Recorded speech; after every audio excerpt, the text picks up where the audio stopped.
মাঘৰ বিহু বুলি ক'লে ভোগৰ বিহু। এই সময়ত খেতি চপাই ঘৰলৈ আনে। পৰিয়ালবৰ্গই মিলি তৃপ্তিৰে এসাঁজ আয়োজন কৰি খায়। পৰম্পৰা ৰক্ষা কৰি ময়ো দূৰ দূৰণিত যদিও কৰ্মসূত্ৰে থাকোঁ, গৈ কলগছৰে এটি মেজি বনাই লৈছিলোঁ। অনুষ্টুপীয়াকৈ হ'লেও বিহুটো ৰক্ষা কৰিম বুলি। মেজিটো কলগছৰ পাতেৰে বনালোঁ যদিও নৰা নহ'লে ইয়াৰ পৰিপূৰক ৰূপটো নাপায়। দেউতাই আকৌ ঘৰত থকা যি নৰা আছিল ধান খেৰৰ, তাক দি পেলাই ইয়াৰ পৰিপূৰক ৰূপটো দিলেহি শেষত হ'লেও।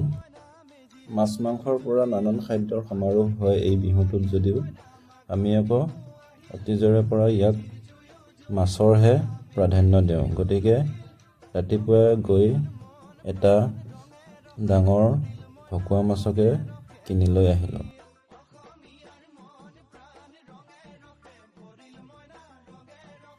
কলপাতৰ মেজিটো হ'ল যদিও ইয়াক আকৌ ধান খেৰ লগাই পেলাই সম্পূৰ্ণ ৰূপ দিলে। এইবছৰ আকৌ মই অলপ ব্যতিক্ৰম কৰিলোঁ, মানে মই পিঠা বনালোঁ। আগতে বনোৱা নাছিলোঁ, কিন্তু এইটো মোৰ প্ৰথম অভিজ্ঞতা হৈছে বাৰু। ঘৰৰ কোনোৱে গম নোপোৱাকৈ আকৌ বাবুৱে অৰ্থাৎ মোৰ ভাইটিয়ে এইটো আকৌ কিনিয়ে লৈ আহিলে বিহু বুলি, অলপ ফূৰ্তি ফাৰ্তা কৰিম বুলি। এইটো মাছটো অলপ ডাঙৰ আছিল বাৰু। এয়া সকলোৱে মিলি আমি মাছটো কাটিছিলোঁ। মাছৰ পৰিমাণটো অলপ বেছিয়ে আছিল। সেয়ে সকলোৱে আমি ভগাই কৰি খালোঁ।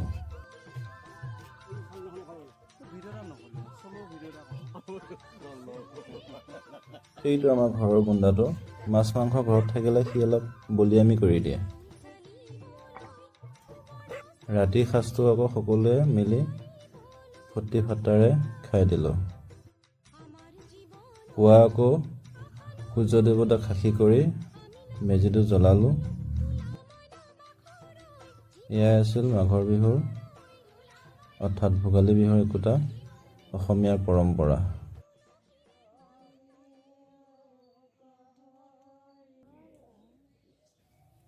এফাকি ঘোষা আগবঢ়াই দি জ্বলাই সেৱা কৰি ভোগালী বিহুৰ পৰম্পৰা ৰক্ষা কৰিবলৈ চেষ্টা কৰিছিলোঁ।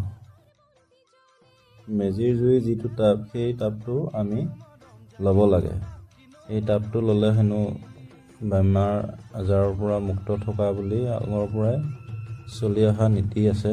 গতিকে আমি সকলোৱে মিলি এই তাপটো ল'লোঁ। এয়াই হ'ল বিহুৰ বিশেষ।